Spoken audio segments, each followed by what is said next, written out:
Selamat pagi dan selamat hari Sabat saya ucapkan kepada semua yang mengikuti kebaktian online Sabat ini. Sabat ini merupakan Sabat ke-9 dalam kuarter keempat. Saya, Willy Rojo, akan memimpin acara kebaktian kita pada hari ini. Kita akan memulakan sesi sekolah Sabat dengan lagu puji-pujian yang akan dipimpin oleh Saudari Ratna. Setelah itu kita akan mendengar Berita Mission yang akan disampaikan oleh Saudari Marvalina. Seterusnya, cerita kanak-kanak pada Sabat ini pula akan dibawa oleh pengarah Jabatan Kanak-kanak Mission Puan Yvonne Jabeng. Ringkasan Cornerstone akan disampaikan oleh Pastor Howard Henny. Pelajaran sekolah Sabat kita pada Sabat ini akan disampaikan oleh Pastor Jacob Tupek.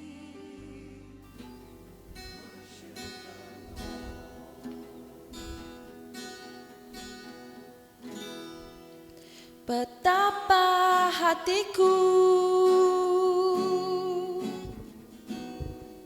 berterima kasih Yesus, Kau mengasihiku, Kau memilikiku.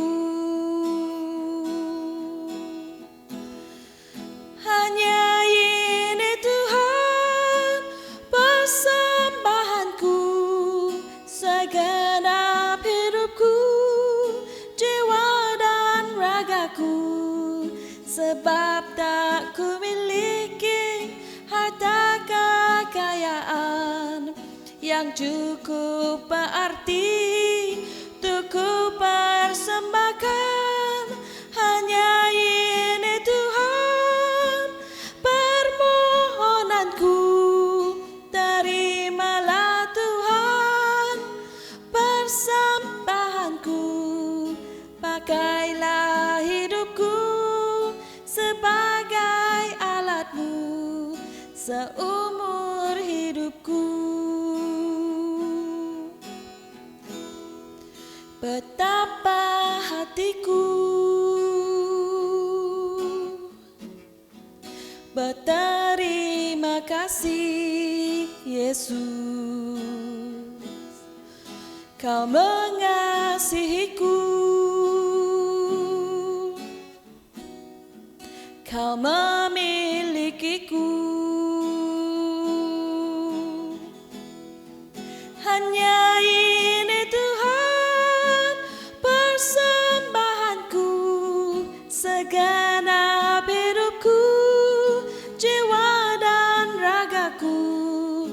Sebab tak ku miliki harta kekayaan yang cukup berarti untuk ku persembahkan. Hanya ini Tuhan permohonanku, terimalah Tuhan persembahanku. Pakailah hidupku sebagai alatmu seumur hidupku.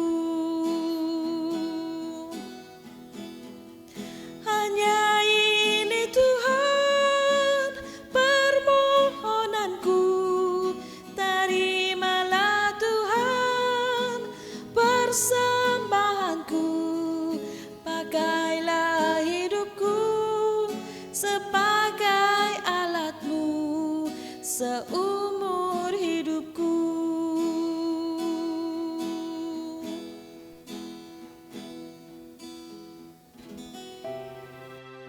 Selamat pagi dan selamat hari Sabat. Tajuk berita mission kita pada hari ini ialah seorang dukun tidak dapat mengubati dirinya sendiri. Cerita ini ditulis oleh seorang lelaki yang bernama Baginca yang berumur 70 tahun. Dia masih menyembah kayu-kayu dan patung-patung dalam sebuah kuil kecil di dalam rumahnya sejak kecil lagi.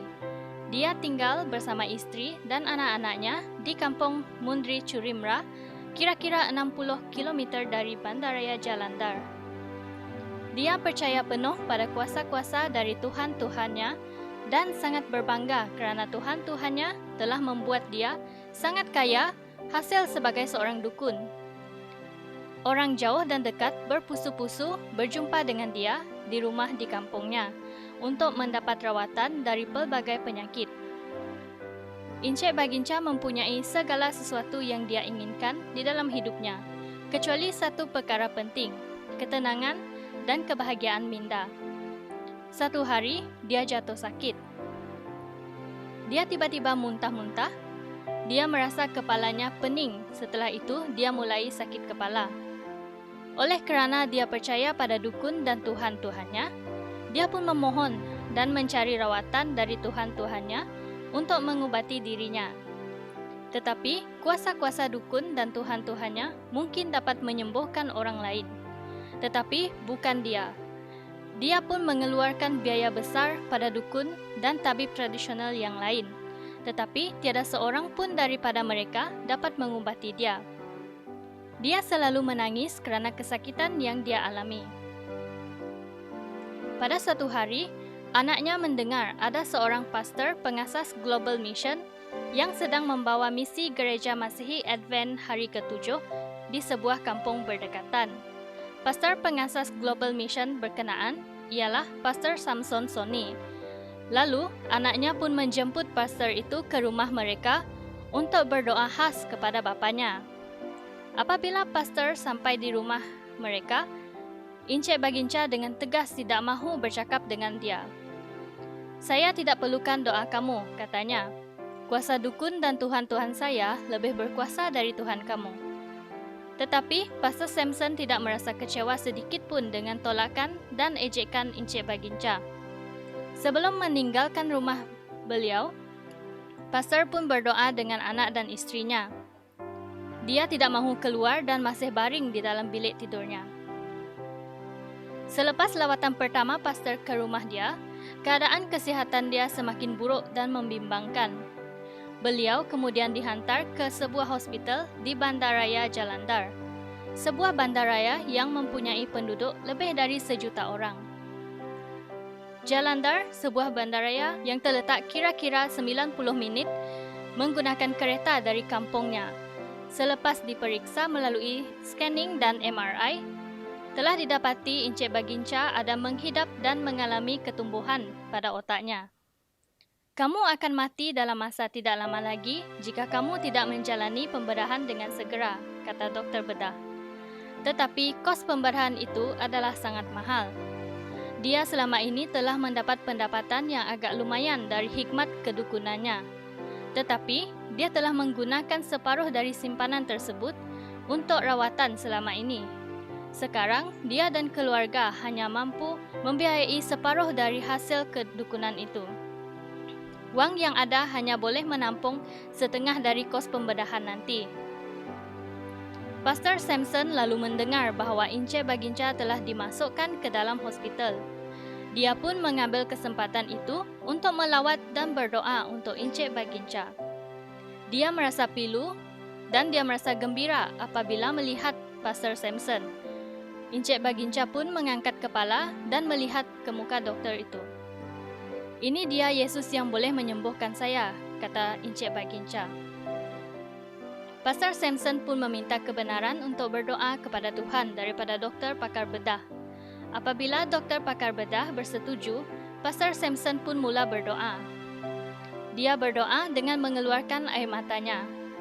"Oh Tuhan yang Maha Esa dan Maha Berkuasa, dalam nama Yesus sembuh dan pulihkanlah Encik Baginca untuk memuliakan namamu.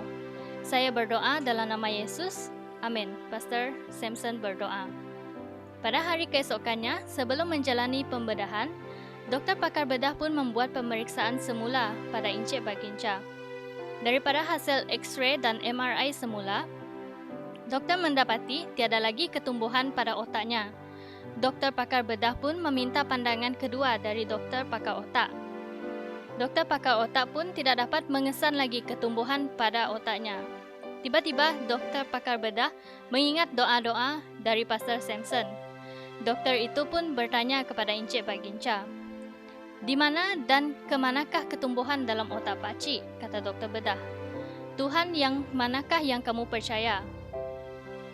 Encik Baginca pun senyum dengan gembira. Sebelum jatuh sakit, saya adalah seorang dukun yang menggunakan alat-alat tukang dukun untuk mengobati orang-orang yang sakit. Tetapi, Pastor Global Mission Gereja Kristen Masihi Advent hari ke-7 telah berdoa dan memperkenalkan Yesus kepada saya. Sekarang, saya percaya dalam Yesus. Saya percaya bahwa Yesus telah menyembuhkan saya dari ketumbuhan dalam otak saya. Yesus datang kepada saya melalui seorang pastor, pengasas Global Mission Gereja Kristen Masihi Advent hari ke-7. Pada hari Sabat, Sabtu seterusnya, Encik Baginca pun mencari Pastor Samson pada sebuah gereja Adventis di sebuah kampung berdekatan. Apabila dia berjumpa dengan Encik Baginca di dalam gereja, beliau pun memberi salam kepada Pastor Samson. Yesus, kamu telah merawat dan menyembuhkan saya, katanya. Apabila balik ke kampung di rumahnya, Encik Baginca dengan gembira menceritakan perkara-perkara yang telah berlaku kepada dirinya, kepada anak-anak, isteri, saudara mara, sahabat handai dan kenalan-kenalannya. Saya sudah disembuhkan dan saya dibebaskan dari cengkaman bahan-bahan dukun saya, katanya.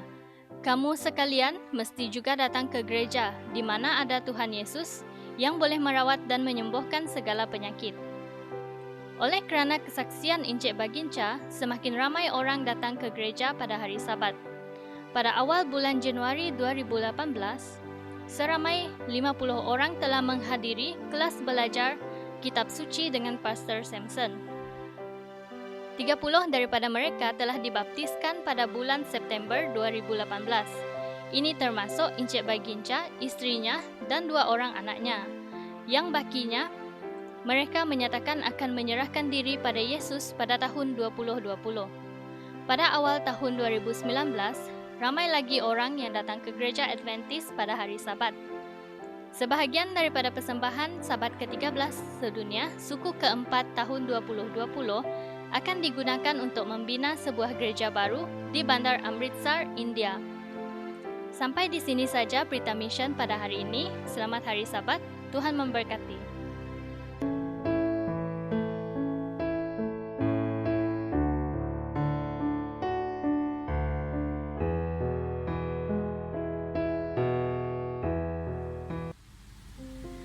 Selamat pagi dan selamat Hari Sabat kanak-kanak. Saya Aunty Yvonne. Cerita Alkitab kita hari ini ialah tentang seorang lelaki lumpuh. Kita tidak tahu kenapa. Mungkin dia menghadapi sejenis penyakit ataupun mungkin dia mengalami kemalangan. Cerita kita memberitahu kita apa yang Yesus telah lakukan untuknya. Yesus sentiasa bersedia untuk menolong orang. Dia mahu menyelamatkan kita semua. Ayat hafalan kita memberitahu kita sedemikian. Ia mengatakan, sebab kerana kasih kurnia, kamu diselamatkan oleh iman. Pemberian Allah. Efesus 2 ayat 8. Yesus lebih daripada menolong lelaki itu, malah dia telah menyelamatkannya. Limpah kurnia bermakna bahawa Yesus begitu mengasihi kita sehingga dia telah mati menggantikan kita dan akan menyelamatkan kita jika kita menerima dia sebagai Tuhan dan Juru Selamat kita. Mesej kita memberitahu kita bahawa Yesus akan menolong dan menyelamatkan kita. Ia mengatakan, Yesus melihat keperluan kita dan membantu kita. Pelajaran Alkitab kita hari ini telah disediakan oleh pelayanan kanak-kanak Gereja Seganda yang bertajuk Penyembuhan di Kolam Bethesda. Mari kita sama-sama menonton.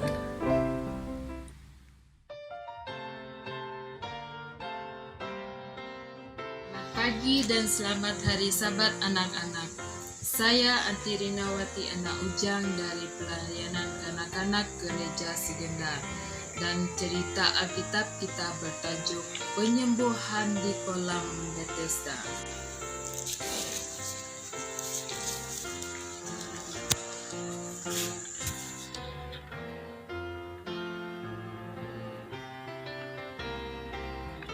Sesudah itu ada hari raya orang Yahudi dan Yesus berangkat ke Yerusalem. Di Yerusalem dekat pintu gerbang domba ada sebuah kolam yang dalam bahasa Ibrani disebut Betesda. Ada 5 serambinya. Dan di serambi-serambi itu berbaring sejumlah besar orang sakit, orang-orang buta, orang-orang timpang, dan orang-orang lumpuh yang menantikan goncangan air kolam itu. Sebab sewaktu-waktu turun malaikat Tuhan ke kolam itu dan menggoncangkan air itu, barang siapa yang terdahulu masuk ke dalamnya sesudah goncangan air itu menjadi sembuh, apapun juga penyakitnya. Di situ ada seorang yang sudah 38 tahun lamanya sakit. Ketika Yesus melihat orang itu berbaring di situ, dan karena ia tahu bahwa ia telah lama dalam keadaan itu, berkatalah ia kepadanya, "Maukah engkau sembuh?" Jawab orang sakit itu kepadanya, Tuhan, tidak ada orang yang menurunkan aku ke dalam kolam itu apabila airnya mulai goncang. Dan sementara aku menuju ke kolam itu, orang lain sudah turun mendahului aku. Kata Yesus kepadanya, "Bangunlah, angkatlah tilammu dan berjalanlah."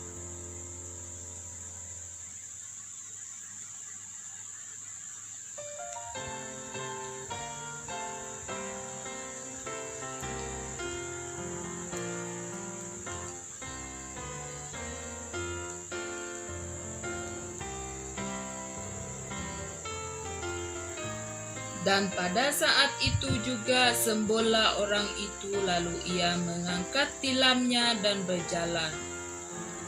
Tetapi hari itu hari Sabat. Karena itu orang-orang Yahudi berkata kepada orang yang baru sembuh itu, Hari ini hari Sabat dan tidak boleh engkau memikul tilammu.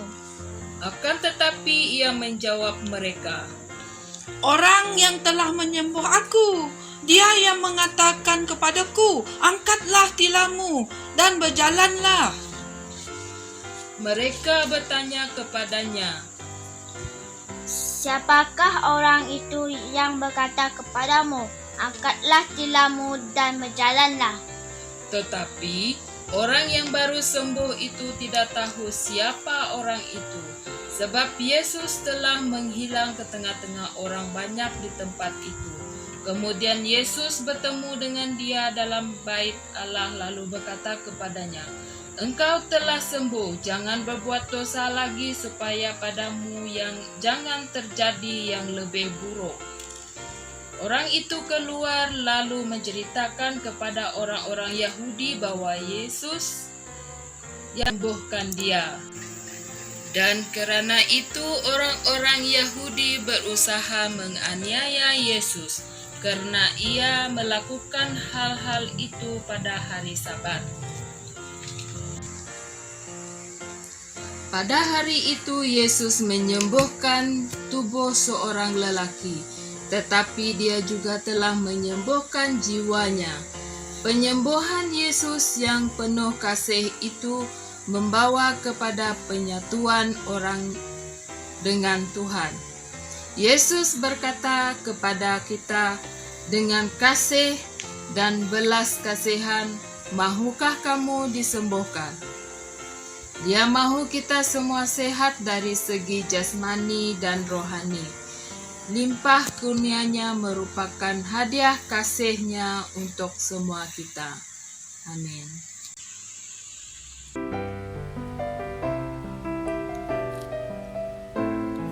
Terima kasih kepada pelayanan kanak-kanak Gereja Sekandar kerana telah menyediakan pelajaran Alkitab kanak-kanak kita sepanjang bulan November. Semoga mereka akan terus diberkati dalam pelayanan mereka.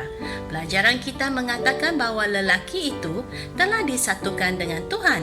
Ingat kepada mesej kita hari ini? Mari kita sebutkan bersama-sama. Yesus melihat keperluan kita dan membantu kita. Ayat hafalan kita adalah, sebab kerana kasih kurnia, kamu diselamatkan oleh iman. Pemberian Allah. Efesus 2 ayat 8. Yesus mengasihi kita dan Dia akan menyelamatkan semua orang yang beriman kepadanya. Sampai di sini saja pelajaran Alkitab kanak-kanak kita hari ini. Sehingga kita berjumpa lagi.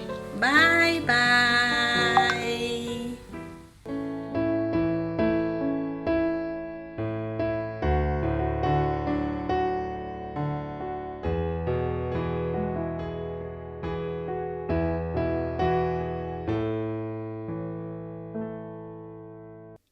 Selamat pagi dan selamat hari Sabat. Bertemu sekali lagi kita di dalam ringkasan pelajaran Cornerstone yang ke-9 yang bertajuk memperbetulkan di dalam buku Nehemia 5 ayat 1 hingga ke ayat yang ke-13. Nah, melalui pelajaran ringkasan Cornerstone yang ke-9, kita mempelajari bahwa ancaman bagi pekerjaan Tuhan untuk membina tembok Yerusalem tidak hanya datang daripada ancaman luar, tetapi juga daripada dalam, yaitu daripada antara orang-orang dekat, bahkan terkadang daripada para pemimpin sendiri. Pengorbanan rakyat dengan tidak bekerja untuk keperluan keluarga, melainkan bekerja demi pembangunan tembok Yerusalem, rupa-rupanya dimanfaatkan oleh para bangsawan yang sebenarnya orang-orang Yahudi juga. Mereka memberikan pinjaman dengan bunga yang tinggi sehingga rakyat terjebak hutang dan tidak mampu membayar balik. Nah, sebagai pemimpin, Nehemia harus bersikap dan bertindak bijaksana. Ia harus berani mengambil kebijakan yang berpihak kepada kepentingan rakyat kecil. Kalau tidak segera diatasi, penindasan akan makin meleluasa. Hal pertama yang dilakukan Nehemia adalah menegur keras perilaku para bangsawan yang menindas bangsa mereka sendiri dan memerintahkan mereka untuk segera menghapuskan hutang dan mengembalikan barang-barang gadaian rakyat miskin. Di sini kita melihat bahwa Nehemia mendemonstrasikan kepada kita akan sikap seorang pemimpin yang sejati. Pertama, ia berani mengambil langkah nyata untuk menyelesaikan masalah yang dihadapi oleh orang-orang Yahudi yang ditindas. Dan tujuannya adalah untuk mengubah perilaku sosial yang salah menjadi perilaku sosial yang peduli kepada penderitaan rakyat miskin. Kedua, Nehemia tidak mencari populariti dan tidak memanfaatkan jabatan untuk memperkayakan diri. Ia mengutamakan kemuliaan Tuhan dengan merelakan haknya untuk rakyat miskin. Panggilan bagi tiap-tiap kita pada pagi ini adalah agar kita dapat mulai menerapkan kepemimpinan yang sejati, yang memperdulikan akan orang yang ditindas dan menegakkan keadilan serta kebenaran di tempat masing-masing kita. Semoga Tuhan berkati kita dan selamat hari Sabat. Selamat bertemu anak-anak Tuhan yang dikasihi. Kita bertemu kembali dalam pelajaran sekolah Sabat kita dan kini sudah sampai ke pelajaran yang ke-9. Ya, untuk itu mari kita berdoa dalam kita meneruskan pelajaran ini. Bapa Surgawi, buka minda dan hati kami untuk merendahkan diri, untuk menjadi murid yang baik, mempelajari daripada Yesus, kemahuan dan kehendaknya dalam kehidupan kami. Di dalam nama Yesus kami berdoa. Amin. Gereja dan pendidikan itulah menjadi tajuk pelajaran kita pada kali ini, yang mana ayat hafalan kita diambil daripada buku 1 Tesalonika 2 ayat 6 hingga ke 8 yang berbunyi demikian. Juga tidak pernah kami mencari pujian, baik dari kamu maupun dari orang lain. Sekalipun kami dapat berbuat demikian sebagai rasul-rasul Kristus, tetapi kami melaku ramah di antara kamu sama seperti seorang ibu mengasuh dan merawati anaknya. Demikianlah kami dalam kasih sayang yang besar akan kamu, bukan saja rela membagi Injil Allah dengan kamu, tetapi juga hidup kami sendiri dengan kamu, karena kamu telah kami kasihi. Kalau kita memperhatikan dalam ayat itu, perkataan kasih sudah beberapa kali disebut, yang juga menjadi tekanan kepada pelajaran kita pada pagi ini.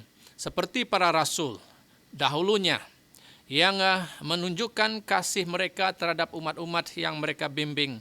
Itulah yang akan kita renung bersama dalam pelajaran kita, khususnya dalam kita mempelajari melalui Yesus. Sama seperti mana kita menghantar anak-anak ke sekolah untuk belajar dan menerima ilmu, begitu jugalah gereja seharus menjadi pusat tempat untuk umatnya bertumbuh dalam pengetahuan mengenai Tuhan dan kehendaknya dalam kehidupan kita semua. Jadi apakah yang harus menjadi fokus utama dalam pelajaran kita, khususnya dalam belajar daripada Yesus itu sendiri. Dan pelajaran kita kali ini untuk membawa kita belajar menjadi Kristen yang benar seperti mana Kristus inginkan. Pertama, kita harus belajar seperti mana Yesus memandang orang. Ini satu prinsip yang sangat penting ya dalam kita melihat orang.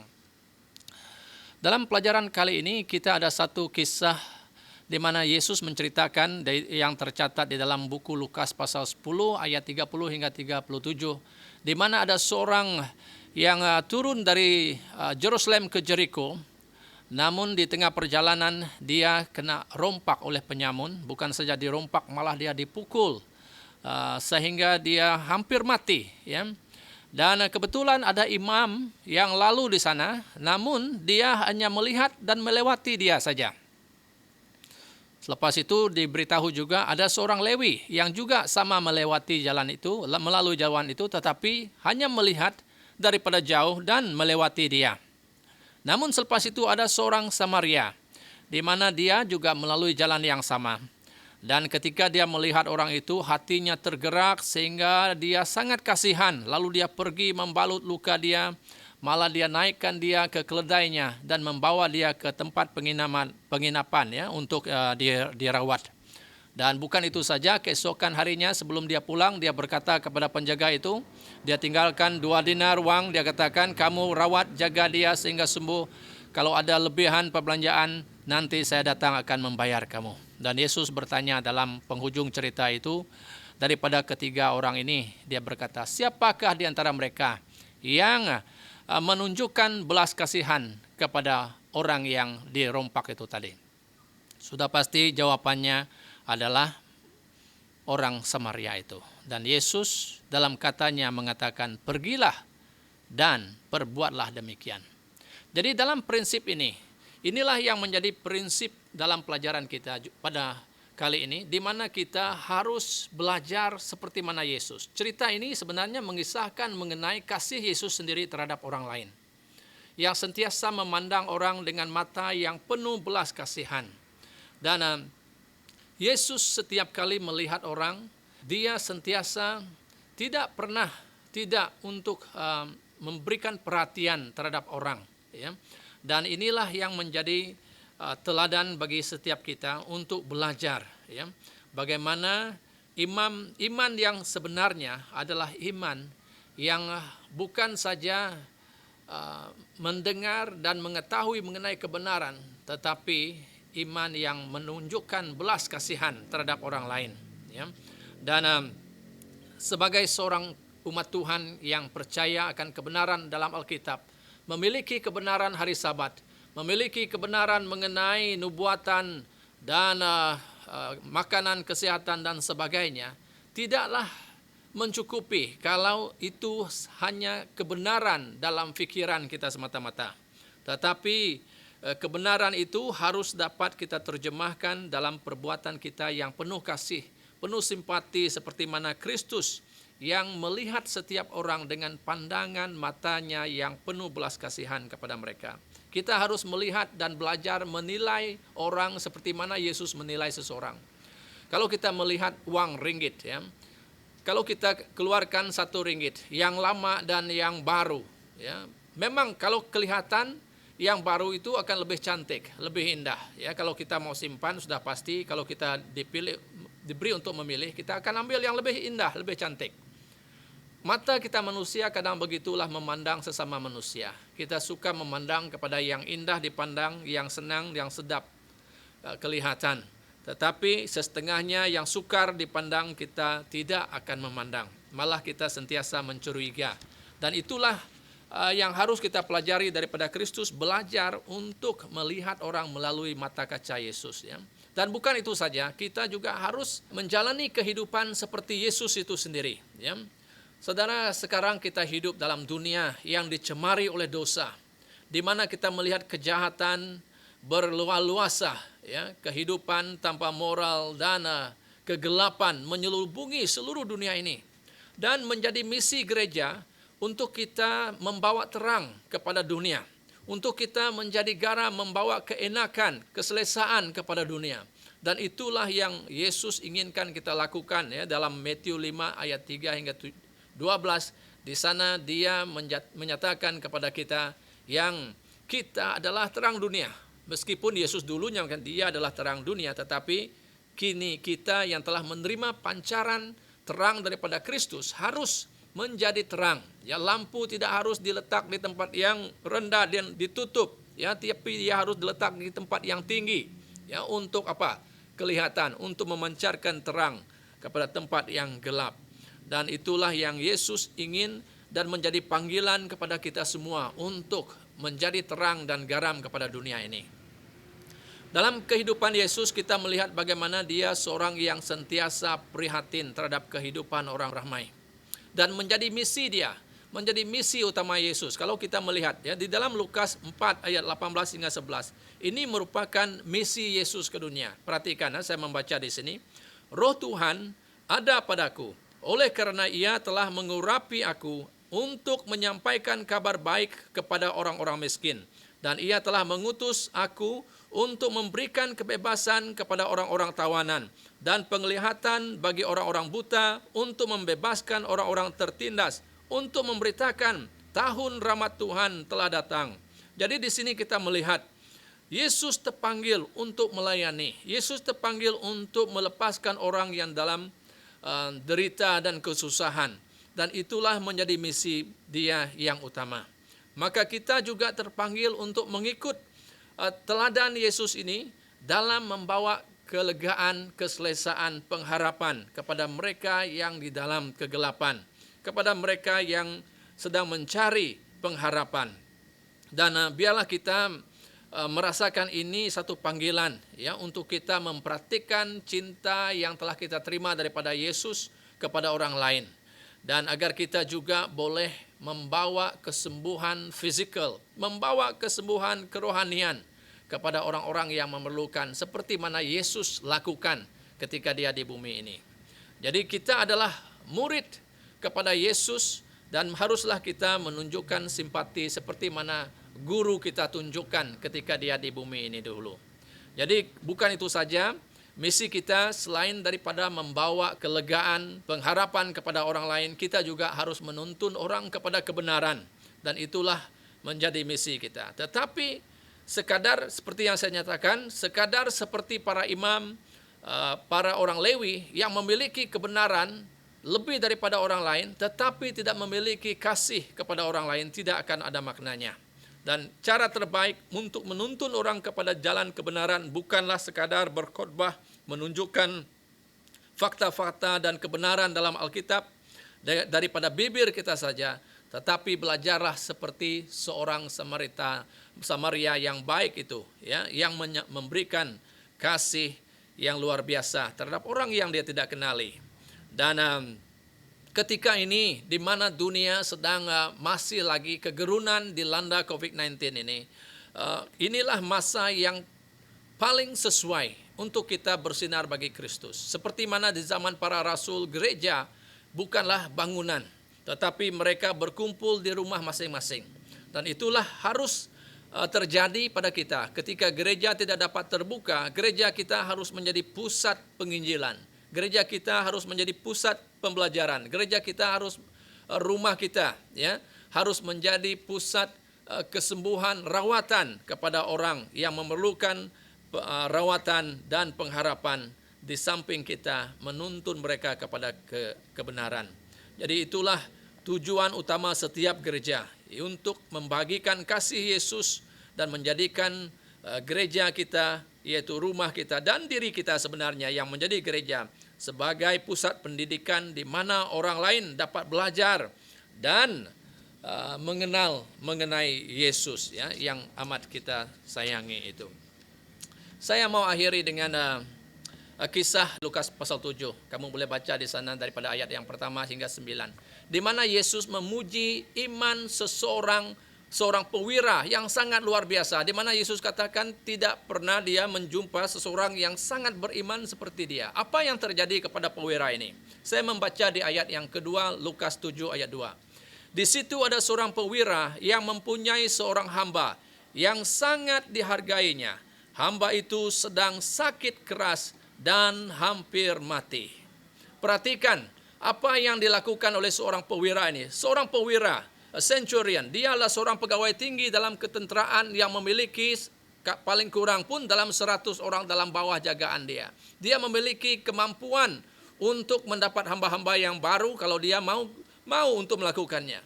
Tetapi perhatikan dalam apa yang ditunjukkan oleh seorang perwira ini. Dia berkasihan, menunjukkan belas kasihan terhadap siapa? Terhadap hambanya yang hampir mau mati.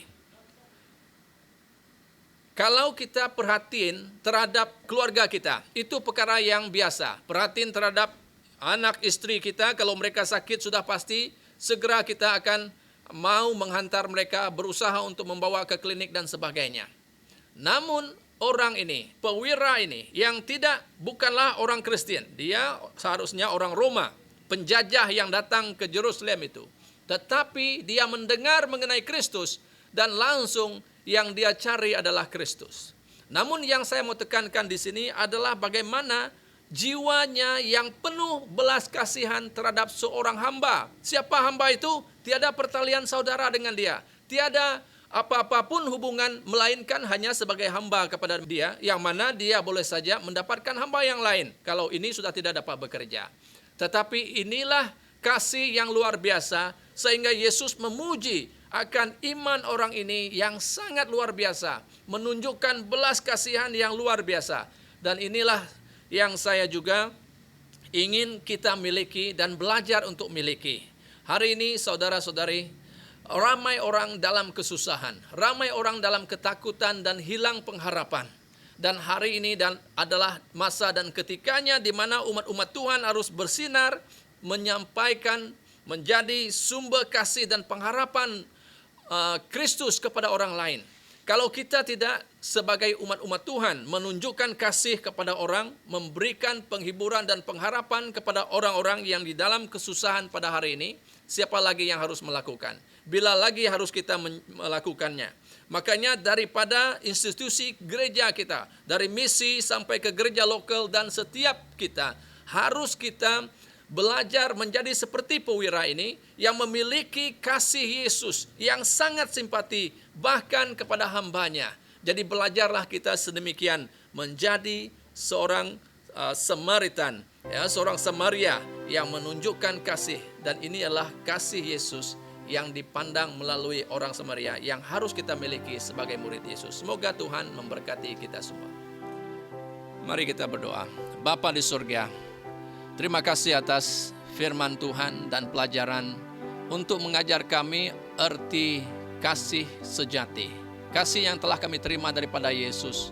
Biarlah kami juga melihat, memandang, memiliki hati, memiliki mata, jiwa, raga seperti kemurnian Kristus yang mau melihat kelegaan, yang mau memberikan pengharapan kepada orang lain, bahkan yang tidak dia kenal. Agar kami juga sebagai umat Tuhan memiliki kasih luar biasa sedemikian. Barulah terang akan terus bersinar, barulah dunia akan diberikan kelegaan karena umat Tuhan menjadi garam yang masin membawa kelegaan, kenyamanan, dan terang dan pengharapan kepada setiap sudut di dunia ini. Jadikan kami terang Yesus setiap hari. berkati semua yang bersama dalam siaran ini, agar mereka sentiasa selamat dalam jagaan Tuhan dan diberkati. Di dalam nama Yesus kami berdoa. Amin.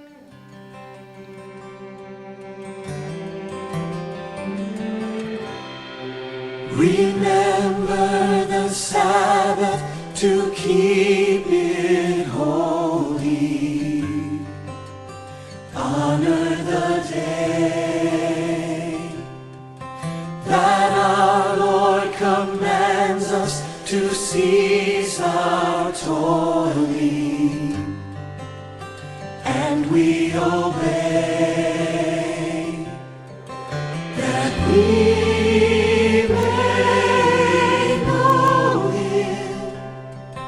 and learn His patient ways, keeping the Sabbath holy in all our days. Selamat sahabat dan bertemu lagi dalam sesi kebaktian kedua. Sebelum kita mendengar khotbah yang akan disampaikan oleh Pastor Howard Henny, kita akan berdoa terlebih dahulu untuk persembahan dan perpuluhan kita yang akan dipimpin oleh Pastor Sabat Dusit. Mari kita bersatu di dalam doa.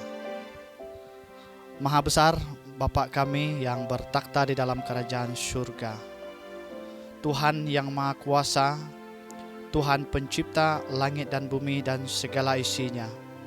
Berkelimpahan kasih setiamu, ya Tuhan. Kami tinggi, kami agungkan Engkau ya Bapa pada hari Sabat yang suci yang kudus ini. Karena Engkaulah Tuhan yang selayaknya kami sembah, kami puji. Tuhan, dengan kerendahan hati kami pada saat ini, kami serahkan segala persembahan dan perpuluhan ini di hadapan Tuhan. Bila Engkau memberkatinya Tuhan, supaya persembahan dan perpuluhan ini menjadi saluran berkat kepada orang yang memerlukan, supaya persembahan dan perpuluhan ini digunakan untuk pekerjaan Tuhan di dunia ini.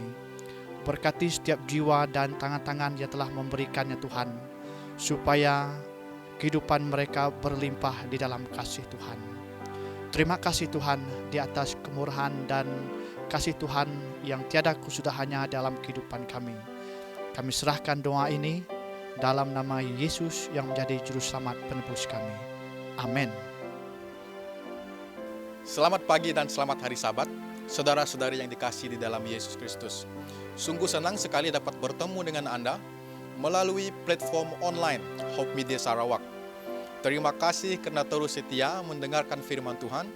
Biarlah tiap-tiap kita akan terus bertumbuh secara berterusan di dalam kehidupan dan kepribadian rohani kita setiap hari.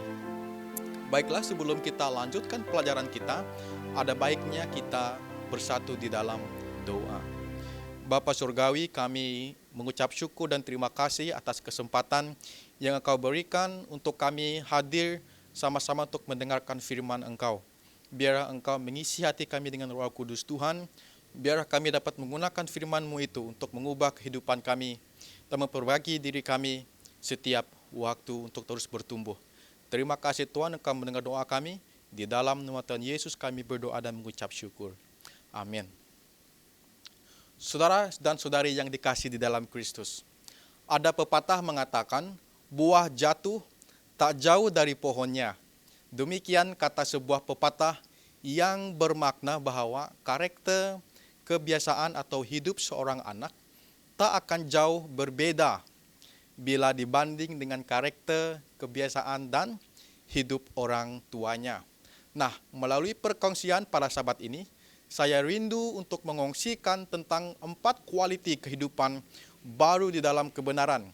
Karena setiap kita yang sudah memulaikan hidup baru di dalam kebenaran harus memancarkan karakter Tuhan sebagai sumber kebenaran di dalam kehidupan kita. Perkongsian pada kali ini akan tertumpu di dalam buku Efesus 5 ayat 1 hingga yang ke-7 yang mengatakan bahwa sebab itu jadilah penurut Allah sebab seperti anak-anaknya yang kekasih, dan hiduplah di dalam kasih, sebagaimana Kristus Yesus juga telah mengasihi kamu dan telah menyerahkan dirinya untuk kita sebagai persembahan dan korban yang harum bagi Allah. Ayat yang ketiga, tetapi percabulan dan rupa-rupa kecemaran atau keserakahan disebut saja pun jangan di antara kamu, sebagaimana sepatutnya bagi orang-orang kudus. Ayat keempat, demikian juga perkataan yang kotor, yang kosong, atau yang sembrono. Karena hal-hal ini tidak pantas, tetapi sebaliknya ucaplah syukur. Ayat kelima, karena ingatlah ini baik-baik, tidak ada orang sundal, orang cemal, dan orang serakah, artinya penyembah berhala, yang mendapat bagian di dalam kerajaan Kristus dan Allah. Ayat yang keenam, janganlah kamu disesatkan orang dengan kata-kata yang hampa, karena hal-hal yang demikian mendatangkan murka Allah atas orang-orang durhaka. Ayat yang ketujuh, sebab itu janganlah kamu berkawan dengan mereka. Kualiti pertama yang harus kita pancarkan melalui ayat ini sebagai orang yang hidup di dalam kebenaran adalah penurutan. Di dalam ayat 1, Paulus mengajarkan jemaah Efesus bahwa mereka adalah anak-anak Allah. Itu yang harus kita ketahui pada saat ini juga, bahwa setiap kita yang sudah menerima Yesus, yang memulaikan kehidupan kita di dalam kebenaran, adalah menjadi milik Allah, maka kita dipanggil anak-anak Allah. Amin. Sebagai anak Allah, orang percaya harus menuruti, ataupun lebih jelas dari perkataan menuruti yang dituliskan di dalam bahasa asalnya sebagai imitator, ataupun meniru karakter keilahian Allah. Saudara-saudari, memiliki karakter Allah dalam kehidupan pribadi setiap kita memancarkan kepribadian ilahi yang hidup di dalam kehidupan kita. Ketika Anda dan saya menyatakan bahwa kita sudah memulaikan hidup baru di dalam kebenaran Allah, kita harus memancarkan perubahan itu di dalam karakter maupun cara kehidupan kita setiap hari. Kualiti yang kedua yang harus kita pancarkan sebagai orang yang hidup di dalam kebenaran Tuhan adalah kasih. Mungkin Anda bertanya, apakah karakter Allah yang harus saya imitate ataupun tiru maupun turuti? Dalam ayat kedua, Paulus mengajarkan bahwa orang percaya harus meniru Allah dengan menunjukkan kasih seperti yang Kristus telah nyatakan. Kita tahu bahwa Kristus telah menyerahkan dirinya untuk dikorbankan bagi umatnya. Itulah sebab wujud kasih Allah bagi umatnya. Inilah wujud kasih orang Kristen yang seharusnya, yaitu menyatakan kasih dengan sebuah tindakan pengorbanan, baik bagi Allah maupun sesama manusia. Kasih orang Kristen tidak akan pernah dinyatakan di dalam tindakan yang bersifat tidak bermoral. Sebab itu bukanlah karya Roh Kudus, melainkan kehendak daging nafsu manusia. Kualiti yang ketiga yang harus kita pancarkan sebagai orang yang hidup di dalam kebenaran Tuhan adalah kesucian di dalam segala aspek kehidupan kita. Di dalam ayat 3, 4, 5, dan 7, Paulus mengingatkan Anda dan saya pada hari ini bahwa ada hal yang tidak boleh dilakukan oleh orang percaya, yaitu pencaburan, kecemaran, dan keserakahan, dan juga perkataan-perkataan kotor. Secara spesifiknya, di sini Paulus menyentuhkan tentang dua perkara. Pertama yaitu kelakuan kita, kedua yaitu perkataan kita. Jika disimpulkan di dalam ayat ini, Paulus memberikan amaran bahwa jangankan untuk dilakukan perbuatan-perbuatan tersebut, untuk dibicaranya saja pun kita tidak pantas. Karena hal-hal dan perkataan kotor itu merupakan subjek-subjek yang menimbulkan hawa nafsu dan bukan oleh kasih Kristen yang sejati. Dalam ayat 6 mengatakan hal-hal yang demikian mendatangkan murka Allah atas orang-orang durhaka. Jika kerajaan Allah hidup di dalam diri Anda, maka sebuah transformasi hidup seharusnya terjadi sehingga Anda tidak lagi hidup untuk melakukan hal-hal kenajisan tersebut. Patut diingatkan saudara-saudari bahwa orang yang melakukan percabulan, kecemaran, dan keserakahan, dan orang-orang yang berkata-kata kotor tidak akan mendapat bahagian di dalam kerajaan Allah. Kualiti kehidupan keempat yang harus kita pancarkan sebagai orang yang hidup di dalam kebenaran Tuhan adalah kesyukuran di dalam segala aspek kehidupan mereka. Jika diperhatikan ayat yang keempat, Paulus menyatakan kepada jemaah Efesus bahwa mengucap syukur kepada Tuhan merupakan hal yang layak, yang pantas, yang harus keluar daripada perkataan dan perbuatan kita.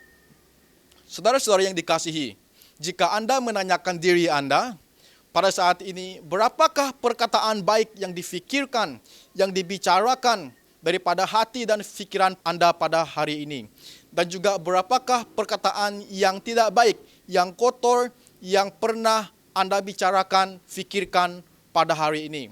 Apakah Anda seringkali membicarakan hal-hal yang baik, yang berasal daripada kasih terhadap orang yang lain, ataupun Anda seringkali membicarakan perkataan yang kosong, menyakiti, dan perkataan kotor yang berasal daripada nafsu daging manusia? Nasihat kepada setiap kita pada hari ini adalah biarlah kita menggunakan setiap aspek kehidupan kita yang bertujuan untuk memuliakan Tuhan dalam perbuatan, perkataan, dan perlakuan kita. Karena semua hal yang seharusnya dilakukan oleh anak Tuhan yang hidup baru di dalam kebenaran harus berasal daripada kasih yang menuntun kepada kemuliaan Tuhan di dalam kehidupan masing-masing kita mulai daripada saat ini. Amin, saudara-saudari. Kesimpulannya, meniru Allah berarti meniru Kristus, yaitu meniru kasih, meniru kesucian ataupun kekudusan, kebajikan, dan sikapnya yang memuliakan Allah senantiasa di dalam kehidupannya. Panggilan kepada semua kita pada hari ini adalah supaya kita masing-masing hidup sebagai anak Allah yang penuh dengan penurutan, kasih, kesucian, dan kesyukuran bagi kemuliaan Tuhan. Semoga Tuhan memberkati kita. Selamat Hari Sabat.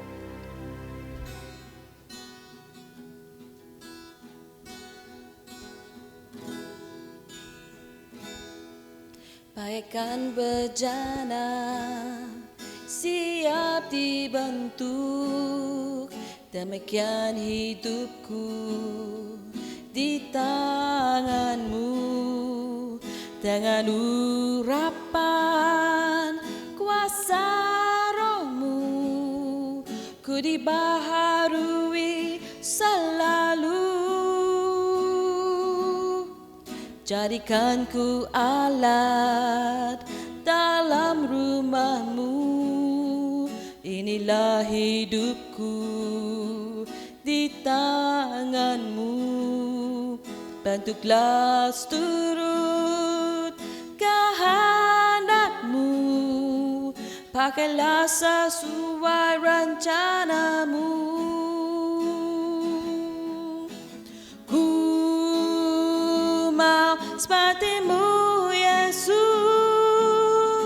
disempurnakan selalu dalam segenap jalanku, memuliakan namamu.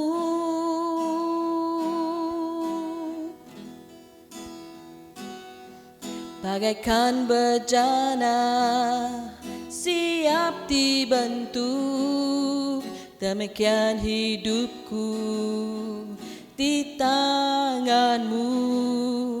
Dengan urapan kuasa rohmu, ku dibaharui selalu.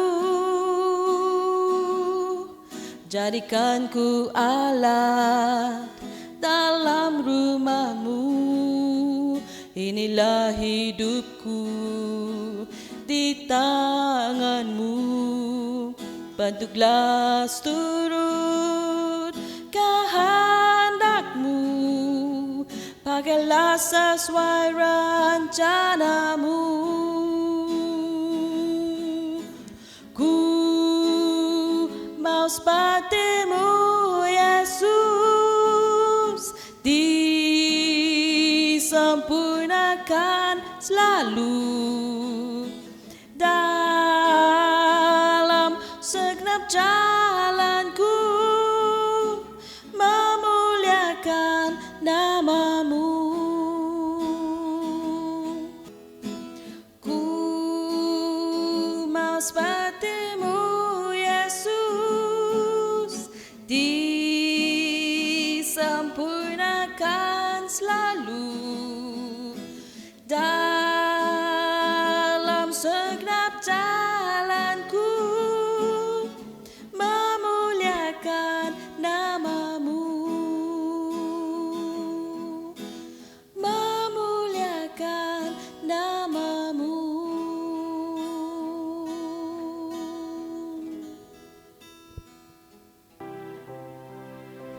Mari kita berdoa. Bapa Surgawi, terima kasih Tuhan atas firman yang telah kami perdengarkan. Kami memuji mulia nama-Mu Tuhan di atas kebaikan-Mu yang telah kami nikmati sebagai berkat yang Engkau berikan.